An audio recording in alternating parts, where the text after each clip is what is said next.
Well, it is super windy and super sunny. Thank you guys for stopping by. I just wanted to head up here to the pens, walk through the vineyard.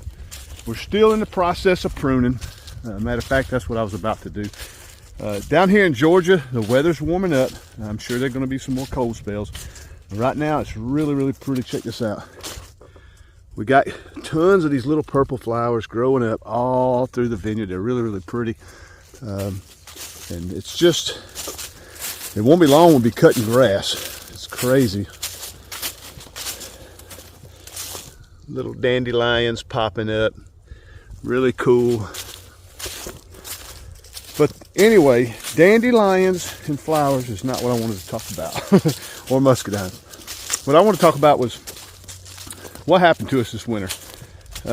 We just sort of took a break. Basically all there was to it. And we did make some changes here on the farm that I wanted to show you guys and update you guys on. Me and Kim were out one night in LaGrange, Georgia. Anybody lives near LaGrange, I want you to go check this place out. Nutwood Winery in LaGrange. Nutwood Winery. That place is awesome. But anyway, we were up there eating one day and having some wine, of course. And we got talking back and forth. And I just sort of was telling Kim that, hey, I am burnt out. I am really, really burnt out. I mean, this vineyard's huge. You see how long it took me to walk up to this vineyard's huge. We prune this thing every day that we're off in the month of February. And pray we get it done, and pray there's no rain on the days that I'm off, because I'll be out here with a raincoat on, because we have to get them pruned. And then we got the chickens, which is not a lot of work. I basically got it automated. The quail, they're not a lot of work. But the pigs were a ton of work. And they were very expensive for us to raise. I basically had about 9 giant pets. And we decided to get rid of them. It was time for the pigs to go. I told Kim while we were out eating, I said, it's costing me about $500 to $600 a month to raise these pigs. And then every day, rain, sleet, snow, or shine, I had to walk up this hill. And I got 3 pens, of course, for you guys that have been subscribers know. I just finished that pen over there. But I had 3 pens full of pigs. And I had to feed all 3. And Al, he would knock over his water bowl, or knock over his water tank. I could strap it. No matter how I strapped it, he figured a way to get it off the tree. And it was just getting to be an irritation. 7 days a week, plus buying all the feed. And for basically, 9 big, pets. And because we have tons of pork. And we'll have enough for probably 3 years. And so we just decided they had to go. So we called everybody we knew that had anything to do with pigs. And we didn't have to call but a few people, because as I was calling them and I was telling them they can come get them, they went like wildfire. And they all went to good places. I processed one. We had one of mine processed. For you guys that are subscribers know I had 2 of the mamas that I had for years. I had one processed. The other one, she wouldn't load up in the trailer for nothing. So I talked to my next door neighbor, and they're good old country folks. They said, if we can have her, we'll take care of it. I said, you can have her. Well, there was a parade of folks coming up here one morning. They dispatched her right there and took her out, and they processed her themselves. All the piglets, James, my buddy James, he took Al, thank goodness. He loved Al. He took Al and 2 piglets, and another subscriber of mine, Ken, good friends with James, he came the same day and got 2 more piglets. We had a lady from my daughter's church. She came and got one of the little boars, one of the little males. They wanted him uncut. They want him to start breeding. So they came and got him.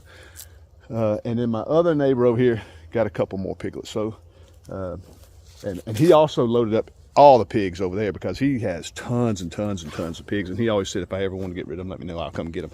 So he got Emma and Mo and all the other pigs, and they're still over there. So I think he's going to breed those for maybe a year or so. But that's it. just wanted to update you guys. We got rid of our pigs. We have 3 empty pens. Now my plans for these pens are going to be, in a couple of years, we may want some more pigs because, you know, we eat pork. And what we were thinking was I could put a couple of piglets in here, just do the 6-month thing. I just don't want to raise them full time again. It was really more than I could handle. Expense wise, it was costing me a fortune to raise these guys. But we could put 2 piglets in here, raise them for 2 months, move them into the middle pen, raise them for 2 months, put them in the far pen, raise them for 2 months. That's 6 months. Load them up from the far pen, take them to the processor. That way they clear everything up too. And that'll give this thing a couple of years to grow back up. These pens will be growed back up by the end of this summer. So in a couple of years, we'll have some more piglets, but just right now, it just wasn't in the cards for us. I was just getting burnt out. Another thing is I come home from work, I leave in the dark, I come home in the dark. And I would get home and have to put my headlamp on and come up here and take care of the pigs, chickens, all that. When I was wanting to go in after driving 18-wheeler all day, I am burnt out.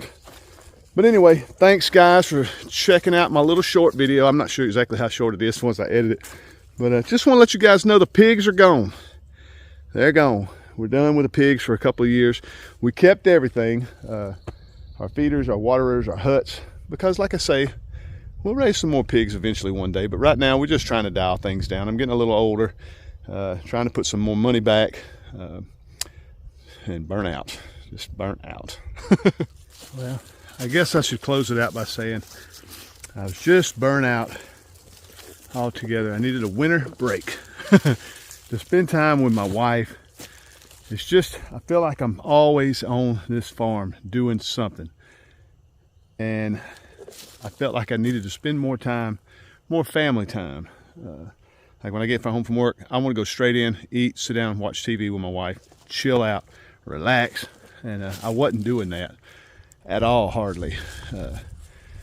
I've always joked about how I overload myself, and she definitely says I overload myself. So it was time for a break.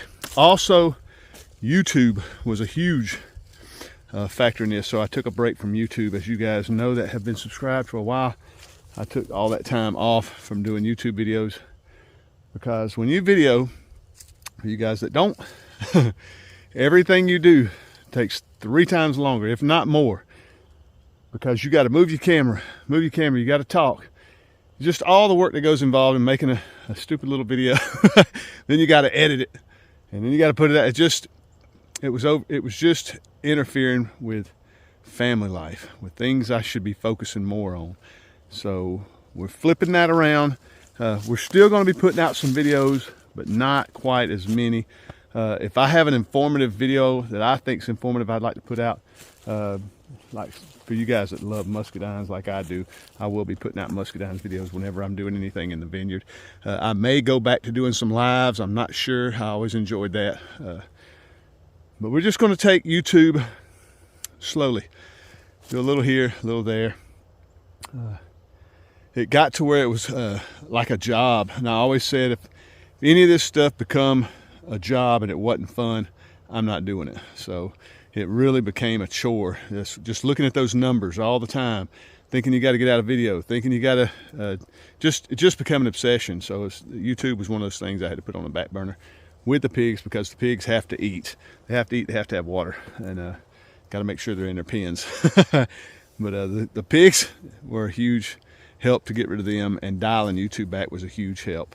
So hopefully we can get back in the game, get our spirits back up, and get back to doing some muscadine growing. We will be open again for a U-pick this year, and last year was crazy. We had grapes. I can't even believe what we had to throw away that didn't get picked. It was insane. So this year ought to be even more. So I want to invite all you guys out this September to the U-pick. For you guys that live close, we had one Growing with Hudson. The lady from Growing with Hudson, go check out her YouTube channel. She drove all the way from Nashville, Tennessee to come out here, and it was really sad because it poured down rain the whole time she was here, and stopped as she was going down the driveway to leave. But she had a good time. She wanted to see everything. We were soaking wet, but we had a good time. They picked a ton of grapes. We ate a lot of grapes. We seen the quail, chickens, pig. We just went and did the whole farm tour. Super fun. So you guys want to come out in September for our U-pick, we would love that. But thank you guys so much for checking out my video. Just a little burnout, time to dial some stuff back. I think a lot of you guys know what I'm talking about. But love you guys to death. We'll see you on the next video.